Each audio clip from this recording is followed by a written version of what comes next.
ओम सभी को नमस्ते। मंत्रोच्चारण। ओम सहना भवतु सहनौ भुनक्तु सह वीर्यं करवावहै तेजस्विनावधीतमस्तु मा विद्विषावहै।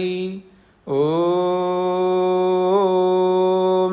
शांति शांति शांति। वैशेषिक दर्शन की कक्षा संख्या 72 है। छठे अध्याय के दूसरे आहनिक के 2 सूत्र किए हमने। पहले सूत्र में स्पष्ट किया था हमारे दृष्ट अदृष्ट दोनों प्रकार के कर्म होते हैं। यदि कर्म दृष्ट फल नहीं देते हैं तो अदृष्ट फलों को देने वाले होते हैं, जो कि अभ्युदय के लिए, भविष्य के लिए होते हैं। वो कौन से कर्म हैं, कुछ उदाहरण के तौर पर दूसरे सूत्र में स्पष्ट किया है।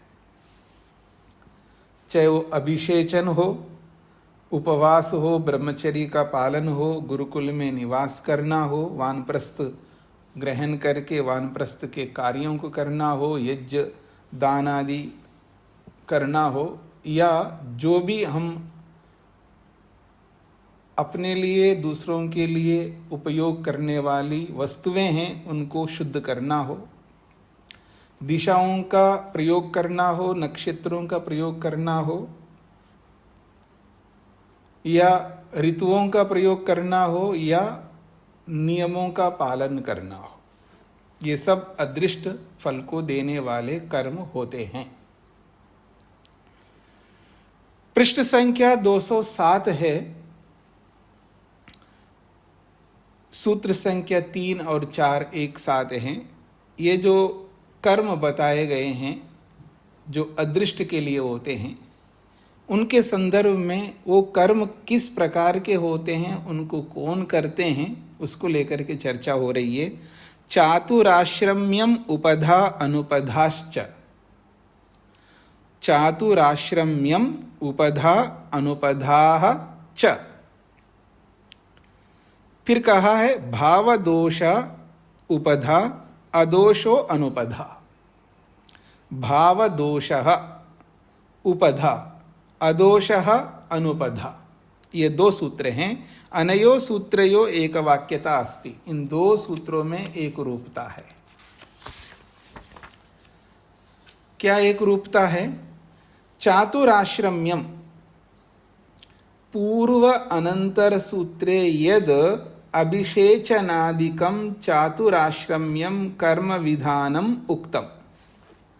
पूर्व अनंतर सूत्रे, इससे पहले जो अंतिम सूत्र है अर्थात दूसरा सूत्र, उस दूसरे सूत्र में यद जो अभिषेचनादिकम, अभिषेचन उपवास आदि जो कर्म बताए गए हैं, वो कर्म किनके? चातुराश्रम्यम, चारों आश्रमों के द्वारा पालन करने योग्य हैं। ऐसे कर्मों को लेकर के जो विधानम, कर्मों का जो विधान किया है उस दूसरे सूत्र में, कर्म विधानम उक्तम, कैसे कैसे कर्म चारों आश्रमों को करना चाहिए उसका विधान उक्तम कहा है। अर्थात चारों आश्रमों के कर्मों का विधान किया है दूसरे सूत्र में। और वो जो कर्म है तत्र उपधा अनुपधा भेदात् द्वैविध्यम विज्ञेयम, उपधा के रूप में और अनुपधा के रूप में 2 प्रकार के कर्म वो होते हैं। चारों आश्रमों के द्वारा करने योग्य जो कर्म हैं वो 2 प्रकार के होते हैं, एक उपधा के रूप में और एक अनुपधा के रूप में। तत्र तथा विदेषु कर्मसु उपधा अनुपदाश्च भवन्ति। तो उन प्रकार जो तथा विधेषु कर्मसु, ऐसे कर्मों में, यानी जो दूसरे सूत्र में जो कर्म बताए गए हैं उन कर्मों में उपधा और अनुपदाश्च भवन्ति, वो उपधा के रूप में भी हो सकते हैं और अनुपधा के रूप में भी वो कर्म हो सकते हैं। अर्थात वही सारे के सारे कर्म उपधा वाले कर्म होंगे या वही सारे के सारे कर्म अनुपधा वाले होंगे। फिर वही कर्म उपधा और अनुपधा वाले क्यों होंगे, उसमें क्या कारण है? भाव दोष उपधा अदोष अनुपधा। जिसमें भाव दोष होता है तो उसको उपधा कर्म कहेंगे, और जिसमें भाव दोष नहीं होता है तो उनको अनुपधा कहेंगे। भाव दोष को स्पष्ट कर रहे हैं। भाव दोष क्या होता है? भावना दोषा। भाव दोष का मतलब है हमारी भावना में दोष है। क्या है वो भावना में दोष? अश्रद्धा, ये है भावना का दोष। भाव दोष ये है अश्रद्धा। कर्म तो कर रहा है वो व्यक्ति, स्नान तो कर रहा है, लेकिन श्रद्धा नहीं है, अश्रद्धा है।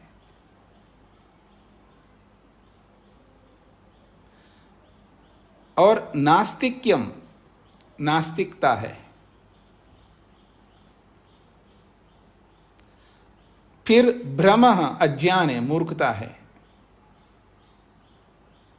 तो जिसमें अश्रद्धा है, जिसमें नास्तिकता है, जिसमें मूर्खता, भ्रम है, ऐसे जो कर्म हैं, ऐसे जो भाव हैं, ऐसे भावों को लेकर के जब व्यक्ति कर्म करता है तो वो उपधा कहलाते हैं। उपधा वाले कर्म, अर्थात जिनके कर्मों में भाव दोष है, अर्थात भावना दोष है, श्रद्धा नहीं है। कर तो रहा है काम लेकिन श्रद्धा से नहीं कर रहा है। जैसे कोई आदमी नौकरी तो कर रहा है लेकिन श्रद्धा से नहीं कर रहा है। कोई व्यक्ति दुकान तो चला रहा है लेकिन श्रद्धा से नहीं कर रहा है। नास्तिक्यम, और नास्तिकता है। आत्मा को नहीं मान रहा है, भगवान को नहीं मान रहा है, संस्कारों को नहीं मान रहा है, धर्म को नहीं मान रहा है, अधर्म को नहीं मान रहा है, न्याय अन्याय को नहीं मान रहा है, नास्तिकता है। एक तो श्रद्धा नहीं है, एक नास्तिकता है, और ऊपर से भ्रम और घेर लिया है, मूर्खता और घेर लिया है। ये सब भाव दोष कहलाते। इन दोषों से युक्त होकर के आप रोज स्नान करो, उपवास करो, कुछ भी करो, उसके लिए क्या होगा आगे बताएंगे। उसके लिए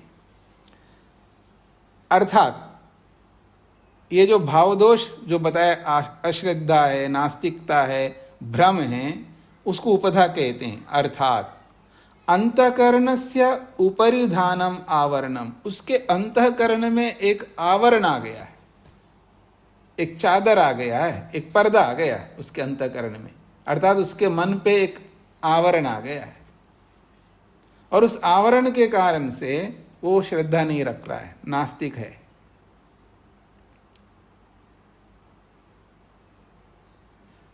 अदोष क्या होता है? श्रद्धा। एक तो भाव दोष है और एक भाव दोष का ना होना है। तो अदोष का मतलब है भाव दोष ना होना, अर्थात श्रद्धा रखता है, कर्म कर रहा है लेकिन श्रद्धा से कर रहा है और आस्तिकता से कर रहा है। आस्तिक बन करके आत्मा को, परमात्मा को, न्याय को, धर्म को, सबको मान रहा है। और अध्यवसाय, अध्यवसाय कहते हैं भ्रम का विरोधी है। अध्यवसाय निर्णय है, उसको यथार्थ को जानता है, तत्वज्ञान है, उसको उस काम को जानता है, जान करके कर रहा है, कोई भ्रम नहीं है, मूर्खता नहीं है। अध्यवसाय निश्चय है, निश्चित ज्ञान है उसके पास में, उसी को खोला है ज्ञानम, अध्यवसायो ज्ञानम। और ऐसे जब श्रद्धा से, आस्तिकता से, अध्यवसाय से जब करता है तो ऐसे कर्मों को अनुपधा कहते हैं। अर्थात सौमनस्यम, उसका मन बड़ा सुंदर है, सुंदर मन वाला। सुंदर मन का मतलब जिसके मन में कूड़ा करकट नहीं है, साफ सुथरा मन है, सौमनस्यम। सुमना, उत्तम मन है उसका, सुंदर मन है। जब उपधा वाले कर्म करता है, जिसमें श्रद्धा नहीं है, जिसमें आस्तिकता नहीं है, जिसमें भ्रम नहीं है, तो सब उपधा कर्म है। उपधायाम अधर्मः, उपधा वाले कर्मों में अधर्म बैठा रहता है, और अनुपधायाम धर्मो भवति, और जो अनुपधा वाले कर्म हैं जिनमें श्रद्धा है, आस्तिकता है, निश्चय है, उसमें क्या बैठता है? उसमें धर्म बैठा रहता है।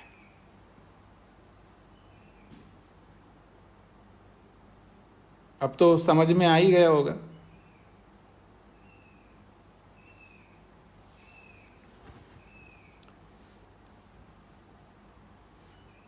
तो भाव दोष जब है, इसका मतलब है वो भले कर्म कर रहा है, स्नान कर रहा है, उपवास रह रहा है, जो भी नियमों का पालन कर रहा है, श्रद्धा नहीं है, नास्तिक आस्तिकता नहीं है, नास्तिकता है, भ्रम है, तो वो भले वो कर्म कर रहा है तो अधर्म होगा, उसको अभ्युदय नहीं मिलेगा। उसको जो भी मिलेगा मिलेगा, लेकिन अभ्युदय नहीं मिलेगा। अभ्युदय का मतलब है उत्कृष्टता, श्रेष्ठता नहीं मिलेगी, उत्तम फल नहीं मिलेगा, सामान्य फल मिलेगा, क्योंकि वहां अधर्म है।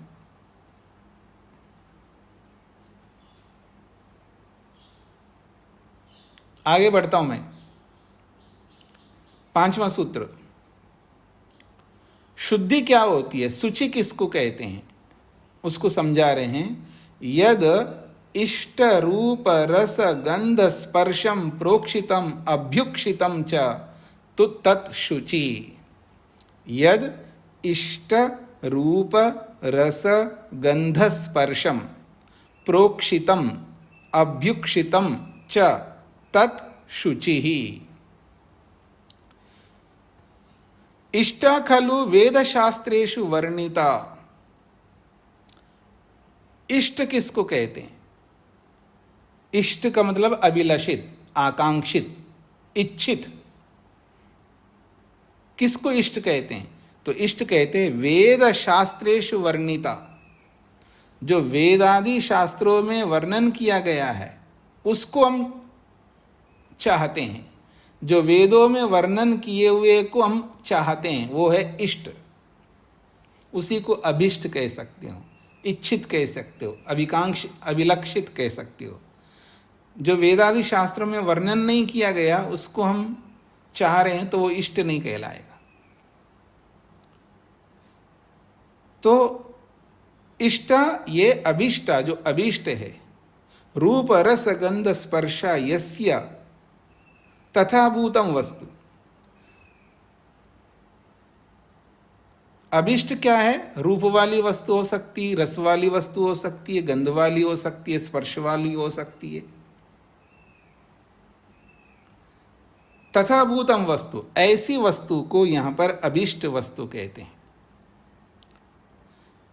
खलु इष्टरूप रसगंध स्पर्शकम प्रोक्षितम संस्कृतेन यज्ञेन जलेन सिक्तम। तो कहते हैं जो इष्ट वस्तु है, चाहे वो रूप रस गंध स्पर्श वाली है, प्रोक्षितम साफ किया हुआ है। प्रोक्षितम का मतलब साफ किया हुआ है। कैसे? संस्कृतेन यज्ञेन जलेन, संस्कृत यज्ञीय जल से, अर्थात पवित्र जल से, शुद्ध जल से, आप ऐसा कह सकते हो। तो पवित्र यज्ञीय जल से अर्थात साफ सुथरे जल से, सिक्तम, सिक्तम का मतलब है साफ किया हुआ। पूर्वम च सामान्येन जलेन धौतम प्रक्षालितम, पहले सामान्य जल से हमने धो लिया है और बाद में संस्कृत यज्ञीय जल से यानी साफ सुथरे पानी से धो लिया है। यद वस्तु, जो कोई भी वस्तु, कैसा, कैसी वस्तु? भोज्यम, खाने योग्य है, या उपयोज्यम वा, या प्रयोग करने वाली वस्तु है, तद भवति शुचि, वो शुचि वस्तु होती है, अर्थात पवित्रम, वो पवित्र वस्तु होती है। भोज्यम उपयोज्यम स्वार्थाय अन्यार्थाय वा, चाहे अपने लिए हो खाने वाली वस्तु या उपयोग करने वाली वस्तु, स्वार्थ के लिए हो, स्वयं के लिए हो, या अन्यार्थाय, या दूसरे के लिए हो। अपने लिए जैसे करो वैसे दूसरे के लिए करो।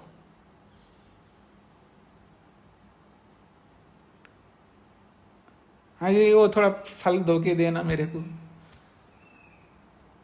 लेके गए सिंक में और ऊपर से पानी डाल दिया और ला करके रख दिया। टैप के नीचे, नल के नीचे ऐसे रख दिया फलों को या जो भी है, ऐसा रख दिया, गीला कर दिया, जार दिया, प्लेट में रख करके रख दिया सामने,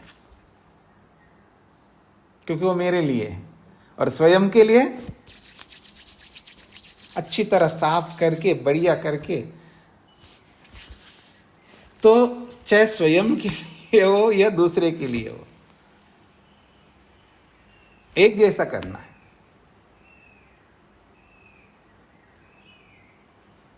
हाँ माता जी, अपने लिए, अपने बच्चों के लिए, पति के लिए, पोती पोते के लिए भोजन बना रही है, सब्जी बना रही है। और वही माता जी जो है समूह में जाकर के सब्जी बना रही, फिर देखना।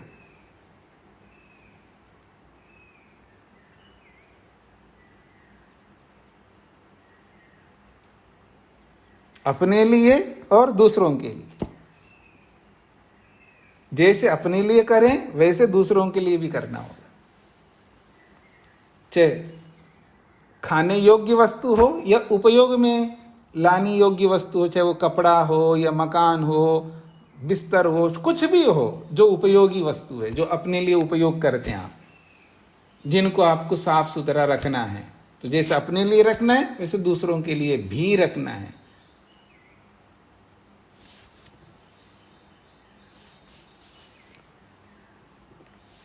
आगे बढ़ता हूं जी मैं। अशुचि इति शुचि प्रतिषेध। और अशुचि किसको कहते हैं? जहां शुचि नहीं होता है, जहां शुद्धता नहीं होती, उसको अशुचि कहेंगे। अशुचि इति शुचि प्रतिषेध। अशुचि वस्तु भवति शुचिनो वस्तु न प्रतिषेध। अशुद्ध वस्तु उसको कहते हैं जो शुद्ध नहीं होती है, उसको अशुद्ध वस्तु कहते हैं, उसी को अशुचि कहते हैं। वेद शास्त्र विरुद्ध रूप रस गंध स्पर्शवत। वेद आदि शास्त्रों से विरुद्ध, कितना ही वो अच्छा रूप हो, लेकिन वेद शास्त्रों में, वेद आदि शास्त्रों में उसका निषेध किया, उस रूप का, उस रस का, उस गंध का, उस स्पर्श का। ऐसे वस्तु को संस्कृत जलासिक्तम, चाहे वो आप संस्कृत यज्ञीय जल से ही आपने साफ किया हो या साधारण जल से साफ किया हो, तो भी वो अशुद्धि माना जाएगा।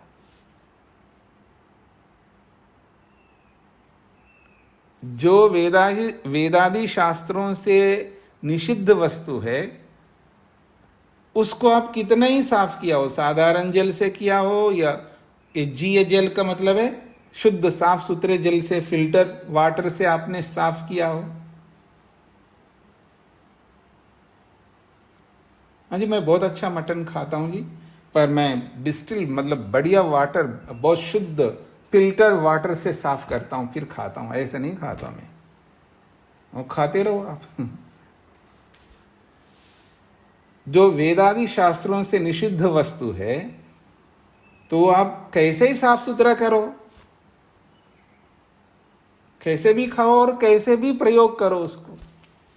जो भी अन्य उपयोगी वस्तु हैं, बहुत सारी वस्तुएं हैं जो वेदादि शास्त्रों से निषिद्ध है,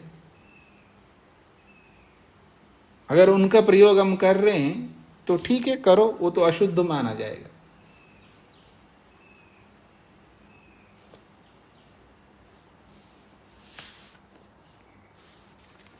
अगला सूत्र 7वां, अर्थांतरम च। यत् खलु भोज्यम उपयोज्यम व स्वार्थ परार्थम च अर्थांतरम शास्त्रानुमोदितम रूप रस गंध स्पर्शवत् प्रोक्षितम अभ्युक्षितम सदपि भावदोषयुक्तम तदपि भवति अशुचि। तो कहा जा रहा है अर्थांतरम। अर्थांतरम को स्पष्ट कर रहे हैं, यत् खलु भोज्यम उपयोज्यम वा, चाहे वो खाने योग्य हो या व्यवहार में प्रयोग करने योग्य हो। स्वार्थ परार्थम च, चाहे स्वयं के लिए वो वस्तु या दूसरों के लिए हो। अर्थांतरम, अर्थांतरम को खोल रहे हैं, शास्त्र अनुमोदितम, शास्त्र से अनुमोदित हो, अर्थात शास्त्र स्वीकार करने वाली वस्तु, यानी शास्त्रीय हो, शास्त्र ने स्वीकार किया हो ऐसी वस्तु। कौन सी वो? रूप रस गंध स्पर्शवत, रूप रस गंध स्पर्श वाली वस्तु हो। प्रोक्षितम अभ्युक्षितम सदपि, आपने उसको साफ सुथरा कर दिया है, धोने योग्य को धोया है, साफ करने योग्य को साफ किया है। तो चाहे वो धोया हुआ हो या साफ किया हुआ, वो भी शास्त्र से अनुमोदित है और अच्छी वस्तु है, साफ सुथरा किया हुआ है, फिर भी भावदोष युक्तम, यदि भावदोष से युक्त है, तदपि भवति अशुचि, वो भी अशुद्ध माना जाएगा। अब कितने ही अच्छे ढंग से साफ सुथरा कर दिया उसको आपने, बहुत बढ़िया धो लिया, बात बहुत बढ़िया साफ किया है, लेकिन भाव में दोष है आपके,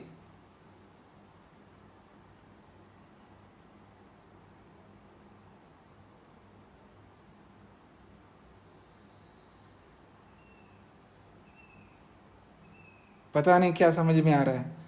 सास आ गई मेरे सामने, सास आ गई बहू के सामने, और मन जो है उसका, बहू का मन, बहू हो या चाहे वो सास हो, दोनों में कोई एक, पता नहीं ये अही नकुल के समान, सांप नेवले के समान क्यों इसको बना दिया है। अब वो बढ़िया धो करके तो दे रही है बहू या सास, पर भाव दोष है मन में, मन के अंदर भावना में दोष है, अश्रद्धा है, जो भी है, तो भी वो वस्तु कैसी होगी? अशुद्ध मानी जाएगी, अशुचि है।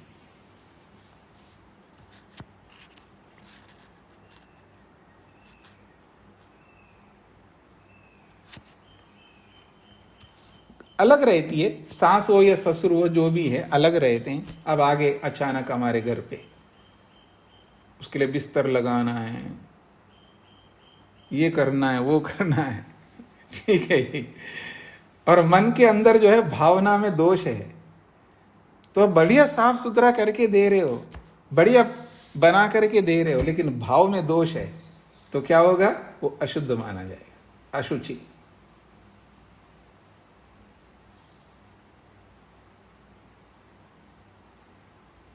कहां से बचेंगे हम लोग? कहीं से नहीं बच सकते।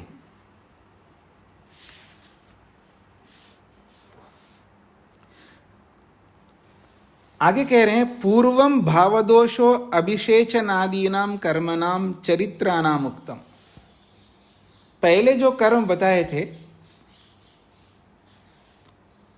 जो भावदोष को लेकर के जो बात कही गई थी, पूर्वम पहले, भावदोषा जो भावनाओं में जो दोष है, अभिषेचनादि नाम कर्म नाम, जो अभिषेचन आदि कर्मों को लेकर के बोला है, और चरित्रानाम, वो चरित्र से संबंधित है, वैयक्तिक जीवन के चरित्र से संबंधित है। अत्र यहाँ पर जो बात कही जा रही है इन सूत्रों में, भोज्य उपयोज्य वस्तूनाम भावदोषेन अशुचित्वम उच्यते, ये खाने योग्य या उपयोग करने योग्य वस्तुओं को लेकर के अशुद्धिता को बताया जा रहा है। इससे पहले जैसे स्नान आप कर रहे हो, स्नान तो कर रहे हो, शुद्ध तो हो रहे हो, लेकिन भाव दोष है, अर्थात अश्रद्धा है स्नान करने में। जैसे बच्चों को बोलते हैं करना है स्नान, 2-3 दिन हो गए, अब आज तो आपको करना ही पड़ेगा, बिना स्नान किए तो आप यहाँ अब खाना नहीं मिलेगा। अब बच्चा जो है उन्मना हो करके, अश्रद्धा करके या जो भी करके, बस जैसे तैसे स्नान करके आ गए आपके सामने, उसको भूख लग रही है, और ऊपर से आपने बोला बिना स्नान किए आपको खाना नहीं मिलेगा, और भाव दोष है उसको, तो वो चरित्र परक है, स्वयं के जीवन से संबंधित है उसका। तो पहले जो बात कही गई है, दूसरे सूत्र में जो उदाहरण दिए हैं, वो जो भाव दोष है, अभिषेचनादि नाम कर्म नाम, जो दूसरे सूत्र में जितने कर्म है, वो चरित्राणाम उक्तम, वो मनुष्यों के चरित्र को लेकर के वो बातें कही वहां पर। और यहाँ जो है भोज्य पदार्थों को लेकर के अथवा जो अन्य उपयोगी साधनों को लेकर के इनकी अशुद्धता को कहा जा रहा है यहाँ पर, उसमें इसमें ये अंतर है। ये आप लोगों को पकड़ में आ गया? राजगोपाल जी को क्या कहना है? नमस्कार सर जी, यही बात समझ में नहीं आया कि क्या अंतर यहाँ दिखाना चाहते हैं भाव दोष में? नहीं समझ में है आपको। आपको स्नान कर रहे हैं, अश्रद्धा से कर रहे हैं, तो आपके चरित्र में दोष है, आपके अंदर भावना में दोष है, आपके लिए हानिकारक है। और जो ये जो खाने योग्य वस्तु है, खाने योग्य वस्तु को आप साफ तो कर रहे हो, लेकिन वहां पर भाव दोष है। भाव दोष का मतलब है कि क्या है, करेला, रोज करेला करेला बना रहे हो, ये मेरे को ढंग का नहीं है, मैंने नहीं खाना चाहता मैं। ये क्यों बनाते हो आप? लौकी क्यों बनाते हो? ये दाल, उसमें अंदर उसके प्रति अश्रद्धा है, मतलब भाव उसके प्रति अलग प्रकार का है। तो यहां जो भोज्य पदार्थों को ध्यान में रख करके कहा जा रहा है, यहां वस्तु बाहर का है और वहां स्वयं के अंदर, वहां चरित्र के विषय में है और यह बाहर के वस्तु के विषय में, ये बात कही है। वहां स्वयं के चरित्र को लेकर के भाव दोष बताया है, यहाँ बाह्य वस्तु को लेकर के भाव दोष बताया जा रहा है। ये अंतर है दोनों में। आचार्य जी, आप जो ये बात बता रहे हैं, ये कोई पद से प्राप्त नहीं हो रहा है इतनी सहजता से। हाँ जी, जो व्याख्या दी गई है जी, उससे प्राप्त नहीं हो रहा है, विचार से ही प्राप्त हो सकता है। क्योंकि जो आप बताए जी, कोई शब्द है कि यहाँ पर स्वयं को लेना है, यहाँ पर बाह्य वस्तु को देखा जा रहा है।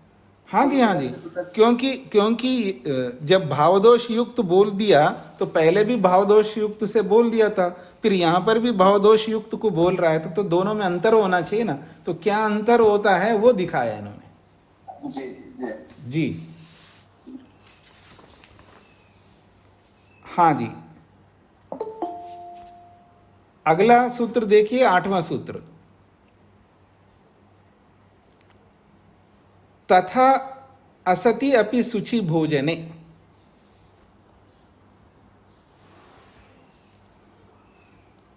तथा असति अपि शुचि भोजने, वैसा ना होने पर भी शुचि भोजने, अगर शुद्ध भोजन आप कर रहे हैं उसके विषय में यहां पर बोला जा रहा है। अयतस्य शुचि भोजनात् अभ्युदयो न विद्यते, नियमाभावाद विद्यते व अर्थांतरत्वाद यमस्य। बड़ा महत्वपूर्ण सूत्र है। अयतस्य शुचि भोजनात् अभ्युदयो न विद्यते, नियम अभावाद विद्यते व अर्थांतरत्वाद यमस्य। शुचि भोजनात् अयतस्य अभ्युदय न विद्यते, समझने का प्रयत्न करना, बहुत महत्वपूर्ण सूत्र है। पूर्वोक्तात् खलु शुचि भोजनात्, पहले जो शुद्ध भोजन की बात कही है, उस शुद्ध भोजन से, अर्थात सती शुचि भोजने अपि, शुद्ध भोजन होने पर भी, यमरहितस्य अहिंसा सत्यादि व्रत रहितस्य न विद्यते अभ्युदय। शुद्ध भोजन तो आप खा रहे हो, लेकिन उसमें यम नहीं है, यम का पालन नहीं है, अर्थात अहिंसा सत्यादि व्रतों से रहित है वो। उस शुद्ध भोजन में या उस शुद्ध वस्तु में यम आदि, या यूं कहिए यम अर्थात अहिंसा सत्य आदि व्रत रहित वो शुद्ध वस्तु है। शुद्ध वस्तु तो आपने ले लिया, लेकिन हिंसा से ले लिया, झूठ से ले लिया, चोरी से ले लिया, परिग्रह से ले लिया, व्यभिचार से आपने ले लिया, तो भले वो शुद्ध है, क्योंकि उसमें अहिंसा सत्यादि व्रत नहीं है, तो कितना ही वो शुद्ध हो तो न विद्यते अभ्युदया, उसको अभ्युदय सुख नहीं मिलेगा। ये कहना चाह रहे उस कर्म से। अभिमुखी भूतो भावी खलु उदय उत्कर्षा, अभ्युदय को खोल रहे हैं। अभिमुखी भूतः, जो अभिमुख होने वाला यानी भावी भविष्य में उदय होने वाला उत्कर्ष है, भविष्य में उदय होने वाला उत्तम फल है, वो नहीं मिलेगा। क्योंकि उस शुद्ध भोजन में, उस शुद्ध उपयोगी वस्तु में अहिंसा, सत्य आदि व्रत नहीं है। ये इसका तात्पर्य है। ये बहुत महत्वपूर्ण बातें हैं।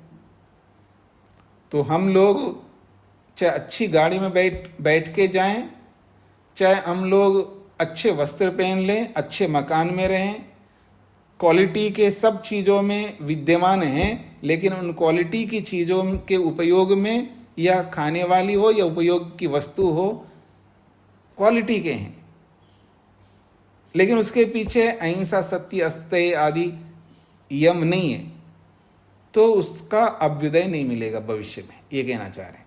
तात्कालिक सुख तो मिल ही रहा है आपको, लेकिन अभ्युदय नहीं मिलेगा, ये कहना चाह रहे हैं। अगली बात, अथ च नियम अभावाद विद्यते, कह रहे हैं नियमानाम अभावाद, अगर नियमों का पालन नहीं कर रहा है व्यक्ति, यमानाचरितः जनस्य विद्यते अभ्युदय, लेकिन यमों का पालन तो कर रहा है, लेकिन नियमों का पालन नहीं कर रहा है।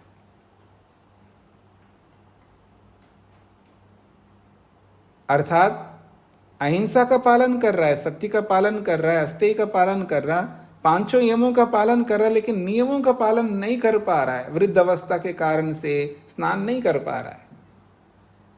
जो भी नियम है वो नियमों का पालन नहीं कर पा रहा है। साफ सफाई ठीक से नहीं कर पा रहा है, क्योंकि बहुत सारे कारण होते हैं ना करने के पीछे। किसी के हाथ काम नहीं करते, किसी कुछ काम नहीं करते हैं, तो साफ सफाई ढंग से नहीं कर पा रहे, लेकिन यमों का पालन कर रहा है। तो नियमों का पालन नहीं कर पा रहे, लेकिन यमों का पालन कर रहा है, तो कह रहे हैं अभ्युदय सुख मिलेगा।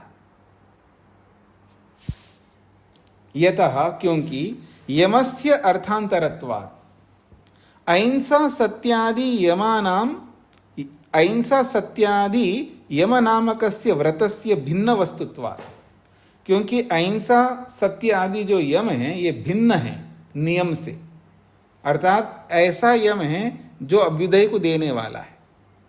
तद अपेक्षया खलु उत्कृष्ट वस्तुत्वात्, उस नियम की अपेक्षा से उत्कृष्ट है ये।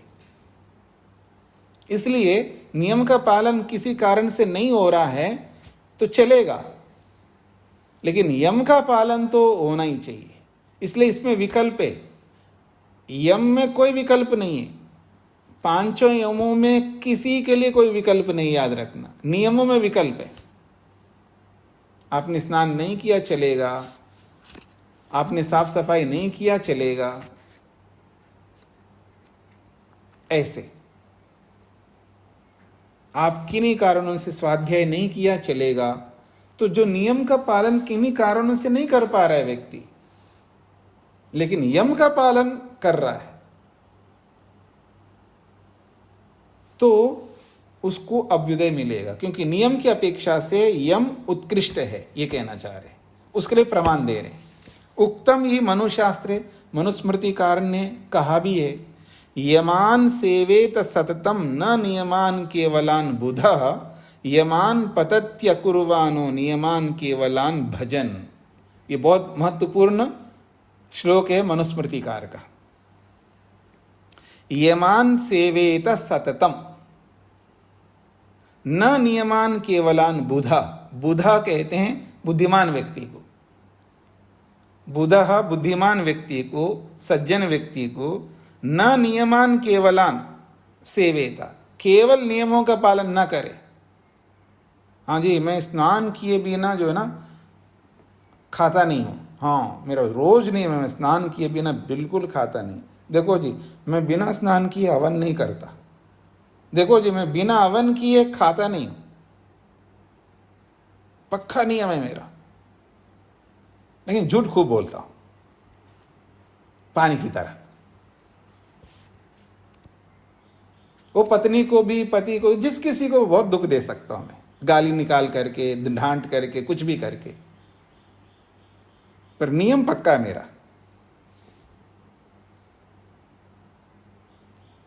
ये जो पति परेशान होती है ना पत्नी से, नहीं, हाँ, पति जो परेशान होता है पत्नी से, इसलिए होता है कि पत्नी हवन करती है, संध्या में भी बैठती है, सत्संग में भी जाती है, उसको बड़ा चिढ़ है उससे, क्योंकि वो उनको तो सटीक पालन करती है लेकिन यमों का पालन नहीं करती, इसलिए चिढ़ है पति को। अथवा पति नियमित हवन करता है, सत्संग में जाता है, ये करता है वो करता है, लेकिन उसको पत्नी को बहुत चिढ़ है क्योंकि वो यमों का पालन नहीं करता है।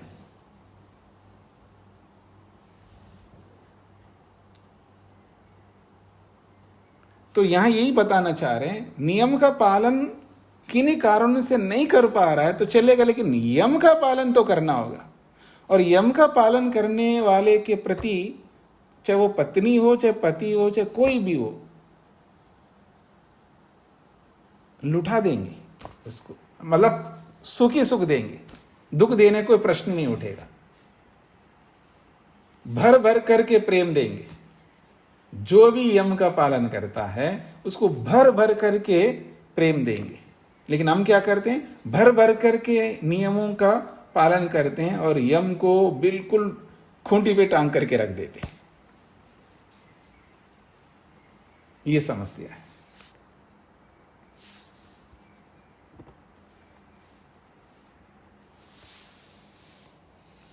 वो जो हर व्यक्ति अपने वैयक्तिक कुछ नियम बना के रखते हैं, उनको इधर उधर नहीं होने देता है, बड़ा सख्त रहता है उसमें। बाकी यम के विषय में तो बस पूछिए मत। तो ऐसे व्यक्ति से नफरत करते उनके अपने ही लोग।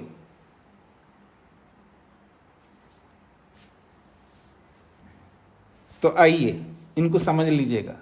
इसलिए बोला जा रहा है, आप यदि कोई भी व्यक्ति कितना ही शुद्ध खा रहे हो लेकिन व्रत नहीं है, अहिंसा सत्यादि का पालन नहीं है, तो शुद्ध खाने का कोई अर्थ नहीं, उसका अभ्युदय नहीं मिलेगा। शुद्ध वस्तुओं का प्रयोग कर रहे हो आप। देखो जी, मैं चमड़े का प्रयोग नहीं करता हूं, हाँ बिल्कुल दूर दूर रखता हूं मैं घर से, बहुत अच्छी बात है।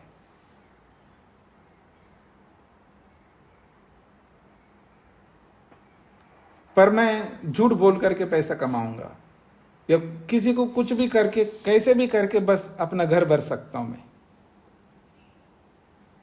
जब खाऊंगा तो बिल्कुल बहुत बढ़िया ऑर्गेनिक खाऊंगा, साफ सफाई बढ़िया करूंगा, वस्तुओं का प्रयोग करूंगा तो बहुत अच्छे वस्तुओं का प्रयोग करूंगा, भले ही कितने पाप करूं मैं। तो इस तरह करने वाले को अभ्युदय नहीं मिलेगा। जिसको अभ्युदय नहीं मिलता हो उसको निश्रेयस कहां से मिलेगा जी। जिसको अभ्युदय मिलेगा ही नहीं तो उसको निश्रेयस की तो कल्पना ही नहीं कर सकते, ये कहना चाह रहे हैं यहां पर। इसलिए सोच समझ करके हमें चलना, अपने यमों को देखना है। मैं ये नहीं कहना चाह रहा हूं कि नियम को खूंटी में टांग दो, ठीक है, नियमों का भी पालन करना, लेकिन कहीं किन्हीं परिस्थितियों में नहीं कर पाया, बहुत सारे कारण आ सकते हैं, नहीं कर पाया तो कोई बात नहीं, पर यम का पालन उसमें विकल्प नहीं। इसलिए आपने योग दर्शन में पढ़ा है ना, सार्वभौम नियम सार्वभौम बताए यमों को, सार्वभौम रूप से, अर्थात देश काल परिस्थिति कहीं पर भी किसी को ध्यान में रख करके उसमें विकल्प नहीं दे सकते हो, पर नियमों में विकल्प दिया है। आगे बढ़ो मैं। असती च अभावात, 9वां सूत्र। असती च अभावात, असतीय में यथा भावे खलु शुचि भोजनस्य अभावात असंभवात। कितनी अच्छी बात कही जा रही। असतीय में अगर यम नहीं है, यथा भावे खलु शुचि, और जो वस्तु को जिस रूप में शुद्ध होना चाहिए उसी रूप में वो शुद्ध है, पर असतीय में यम नहीं है, तो शुचि भोजनस्य अभावात असंभवात, फिर उसको शुचि भोजन नहीं कह सकते, वो शुद्ध भोजन नहीं कह सकते, या उस वस्तु को शुद्ध वस्तु नहीं कह सकते। क्योंकि यम ही नहीं है। जी मैं बिल्कुल धो के खा रहा हूं जी, बहुत साफ सुथरा, बिल्कुल एकदम फिल्टर वाटर से धोया हूं, तो ऋषि कह रहे हैं वो शुद्ध नहीं है। क्यों? क्योंकि उसके पीछे यम नहीं है। असति यमे, यम ना होने पर चाहे वो कितना ही शुद्ध आप मान रहे हो, वो शुद्ध नहीं हो सकता। आपके मानने से क्या होगा? शास्त्र कह रहा है वो शुद्ध नहीं है, इसका मतलब शुद्ध नहीं है।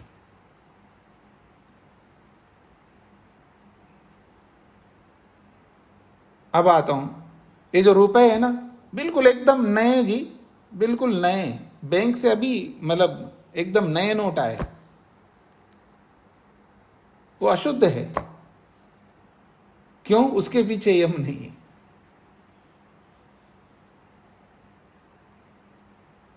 क्योंकि उपयोगी वस्तु है ना।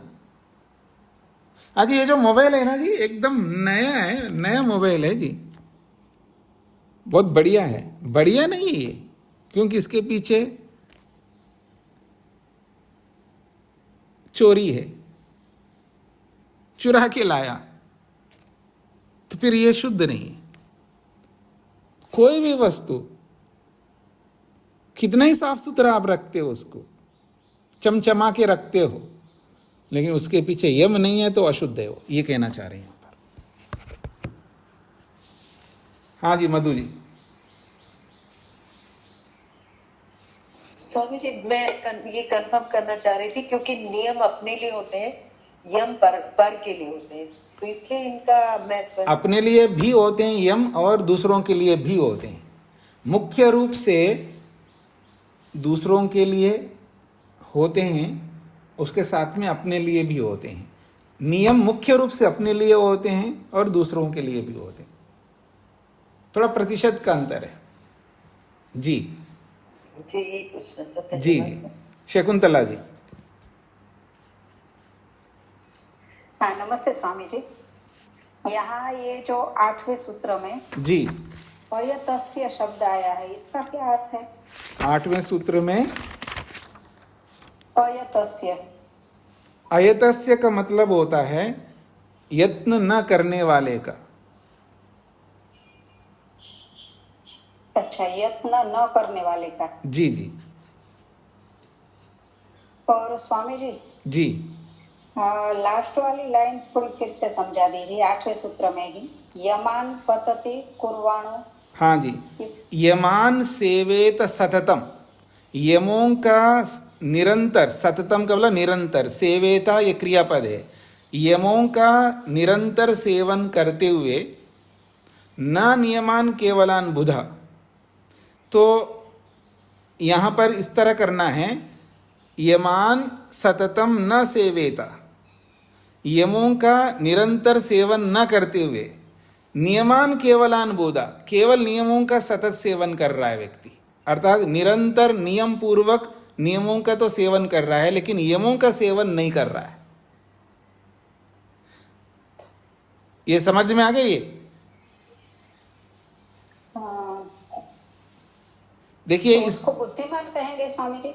नहीं नहीं नहीं नहीं, बुद्धिमान उसको नहीं कह रहे हैं। मतलब बुद्धिमान उस व्यक्ति को कहते हैं कि केवल नियमों का पालन नहीं करता है, यमों का भी सेवन करता है। इसको उल्टा करके देखना है हमको।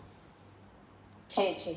मतलब बुद्धिमान व्यक्ति केवल नियमों का पालन नहीं कर रहा है, यमों का भी सतत पालन कर रहा है, तब वो बुद्धिमान कहलाता है।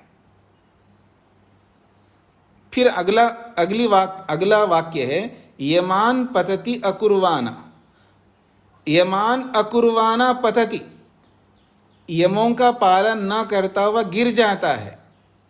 कौन? नियमान केवलान भजन, जो केवल नियमों का पालन कर रहा है और यमों का पालन नहीं कर रहा है, वो पतति, वो गिर जाता है, अभ्युदय सुख से वंचित हो जाता है। अच्छा, भजन का अर्थ पालन करना है। हाँ, सेवन करता हुआ। नियमान केवलान भजन का मतलब केवल नियमों का सेवन करता हुआ व्यक्ति, और केवल नियमों का सेवन कर रहा है और यमों का पालन नहीं कर रहा है, ऐसा व्यक्ति पतति, गिर जाता है। जी ठीक है स्वामी जी, मतलब एक एक शब्द का आपको पृथक ऐसा अर्थ नहीं निकलेगा हर जगह, उसका भाव लेना पड़ता है। जी जी जी जी। जैसे इंग्लिश में कुछ सेंटेंस होते हैं, उसको आप ट्रांसलेट करते हो, कुछ सेंटेंस ऐसे ट्रांसलेट ऐसे का वैसा नहीं होता, उसका भाव लेना पड़ता है। तो ऐसे यहाँ पर आपको लेना है। केवल नियमों का पालन करता हुआ यमों का पालन नहीं करता है, वो गिर जाता है। इसलिए बुद्धिमान व्यक्ति को केवल नियमों का पालन न करते हुए यमों का निरंतर पालन करना चाहिए, इसका भाव है। क्लियर हो गया अब? जी आगे बढ़ता हूं जी मैं। 10वां सूत्र, अहिंसादयस्तु भाव गुना खलु उक्ता। अहिंसा आदि ये जो यम है ये भाव गुण है, भावना से युक्त है। अथ खलु भावदोष विषयम प्रदर्शयति। अब भावदोष क्या होता है उसको बताया जा रहा है। भावदोष किसको कहते हैं?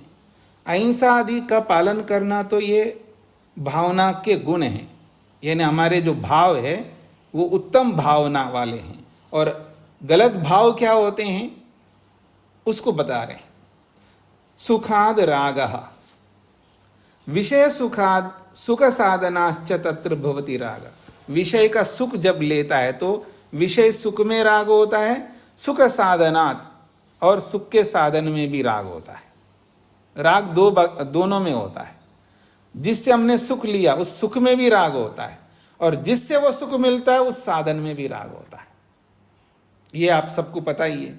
सति रागे विरुद्धेभ्यो द्वेषो अपि भवति। अब जिस वस्तु में राग होता है उससे जो विरुद्ध वस्तु जो होती है उससे उसमें द्वेष भी होता है। उसी समय नहीं होता है। मान लीजिए मेरे को माँ में राग है तो पिता में द्वेष होगा, पर उसी समय नहीं होगा, भिन्न समय में होगा। पिता में राग है तो माँ में द्वेष होगा, भिन्न समय में। उसी समय, जिस समय राग है उसी समय द्वेष है ऐसा नहीं है, भिन्न समय में होता है ये सब।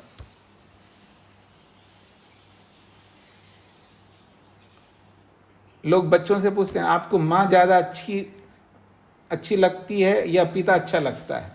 कोई कहता है कि माँ अच्छा लगती है, इसका मतलब पिता में कुछ अंशों में कहीं द्वेष है, तभी तो अच्छा नहीं लग रहा है।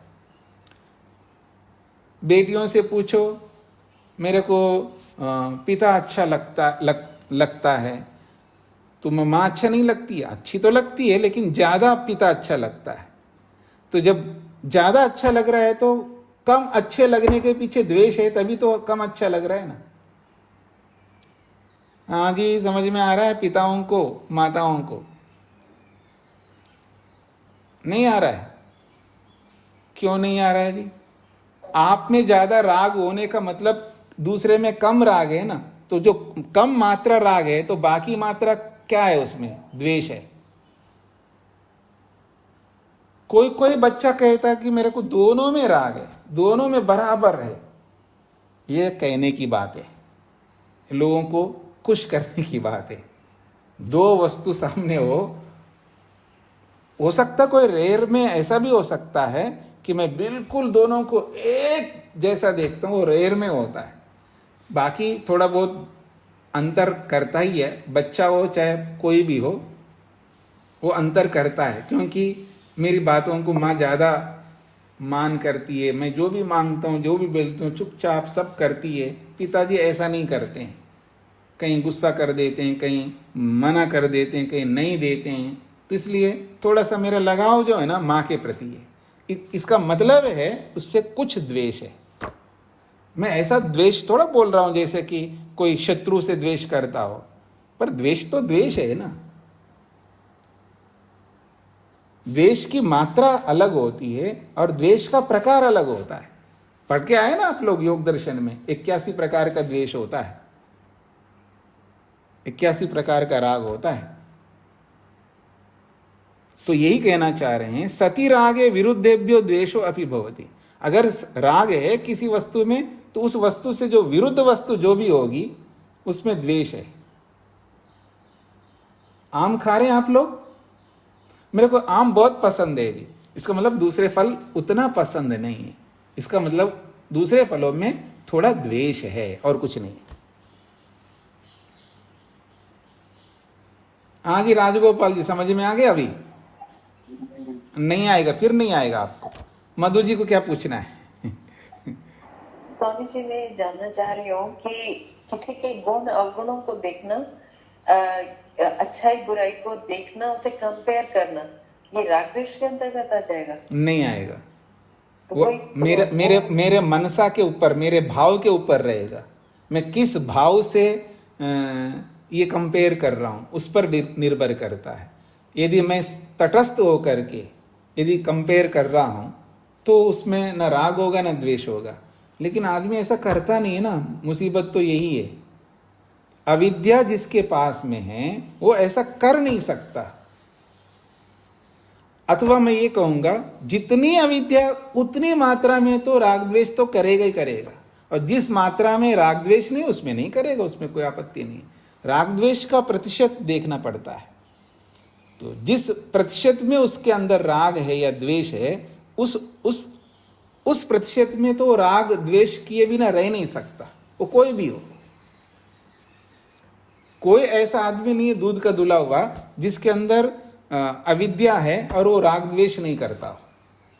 ये अलग बात है, एक मोटा राग मोटा द्वेष नहीं करता होगा। 81 प्रकार के हैं, कोई तो प्रतिशत का राग होगा उसके अंदर, कोई तो प्रतिशत का द्वेष होगा। ऐसा दूध का धुला हुआ थोड़ा है कि उसके अंदर 1% भी अविद्या नहीं है। अगर 1% भी अविद्या नहीं तो यहां क्यों बैठा है? मुक्ति में जाओ ना भाई, यहां बैठा है तो कुछ तो होगा जी। हाँ जी, क्या बोलना है आपको? जी आचार्य जी, यहाँ पर उपेक्षा भी तो हो सकता है, क्योंकि उनका व्यवस्था ऐसे है कि बाप से पिता से वो मिल नहीं पा रहा है, तो उतना भाव ही नहीं आता है, तो उसको द्वेष कह सकते हैं क्या? नहीं, तो उपेक्षा बाप से कोई नहीं करता, ये याद रखना। हाँ, व्यवस्था नहीं बन पाती। छोटे बच्चे लोग जो बाहर रहते हैं, देखिए व्यवस्था बनती है नहीं बनती वो एक अलग बात है। आप नाक को ऐसा ना पकड़ के ऐसे पकड़वाना क्यों चाहते हो? आप सीधा मान लो ना कि कुछ प्रतिशत में द्वेष होता है, चाहे वो पिता हो, माता हो, पति हो या पत्नी हो, कोई भी हो। जैसे कि आचार्य जी यहाँ आम के सीजन नहीं जब होता है तभी हमें आम से लगाव नहीं रहता है, किंतु अभी आम का सीजन तो आपने समझा नहीं ना बात को। मैंने कहा जिस समय मैं आम से प्रेम कर रहा हूं उसी समय में मेरे को दूसरे से द्वेष नहीं होता है ना। मतलब राग के समय द्वेष हो ये नहीं हो सकता है, भिन्न समय में द्वेष होता है ना। अभी मान लीजिएगा अभी आम का सीजन है, छोड़ दीजिएगा और कोई दूसरा फल लेते हैं। अभी कोई ऐसा फल बोल दीजिएगा जो अभी सीजन वाला नहीं है, कोई ऐसा फल बोल दीजिए, कोई भी बोल दीजिएगा। मुझे केला। हाँ जी, एप्पल, केला। अरे केला एप्पल सब हर समय मिलता है। ये सेम है स्वामी जी। फिर वही बात है, ऐसा फल बोलो जो उस सीजन में नहीं आता है, उसको स्टोर में भी नहीं रख सकते।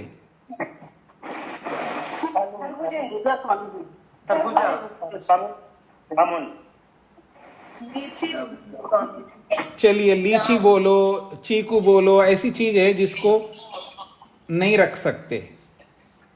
तो मान लीजिए, अब ठीक है जी, कोई बात नहीं। अब मान लीजिएगा वो फल अभी नहीं है तो उसमें मेरे को क्या राग द्वेष होगा, उसके बारे में ही नहीं।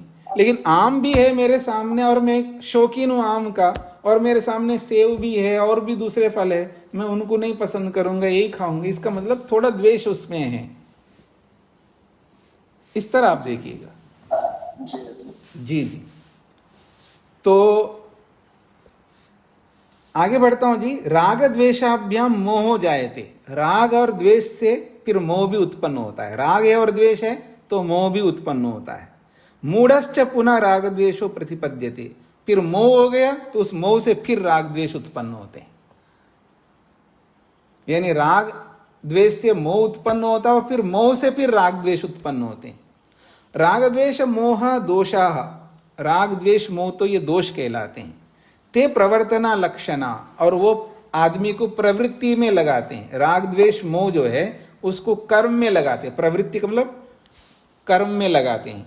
ऐसे लक्षण वाले ये दोष है, जो कि ये तीनों दोष ऐसे लक्षण वाले हैं जो व्यक्ति को प्रवृत्ति में लगा देते हैं, कर्म करने में लगाते हैं। राग खाली नहीं बैठता, उसको प्रवृत्त कर देता है। राग किसमें? कर्म करने के लिए। द्वेष प्रवृत्त करता है उसको कर्म करने के लिए। मोह प्रवृत्त करता है उसको कर्म करने के लिए। तो राग द्वेष मोह जो है आदमी को प्रवृत्त करने वाले लक्षण, प्रवृत्त करने के लक्षण वाले, अर्थात कर्म में लगाने वाले स्वरूप वाले, ऐसा कह सकते हैं। ये कर्मों में जोड़ देते हैं। हाँ जी मधु जी।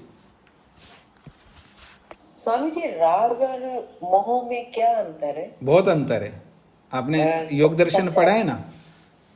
राग होता है सुखानुशयी राग, और मोह जो होता है वो है अनित्य को नित्य समझना, नित्य को अनित्य समझना, जड़ को चेतन समझना, चेतन को जड़ समझना, सुख को दुख समझना, दुख को सुख समझना, वो मोह है। मोह का विपरीत क्या शब्द होगा कुछ? मोह के विपरीत कोई शब्द नहीं है, विद्या होगी। ठीक है जी जी जी जी।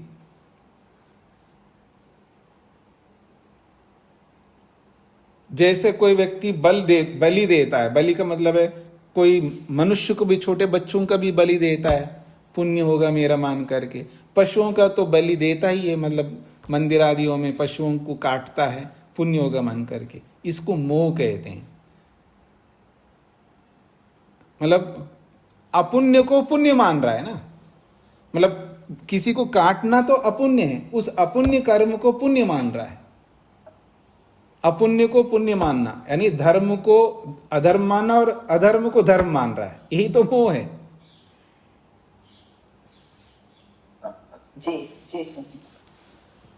हाँ जी, तो इनको समझ लीजिएगा अच्छी तरह कि शुद्धि क्या होती है,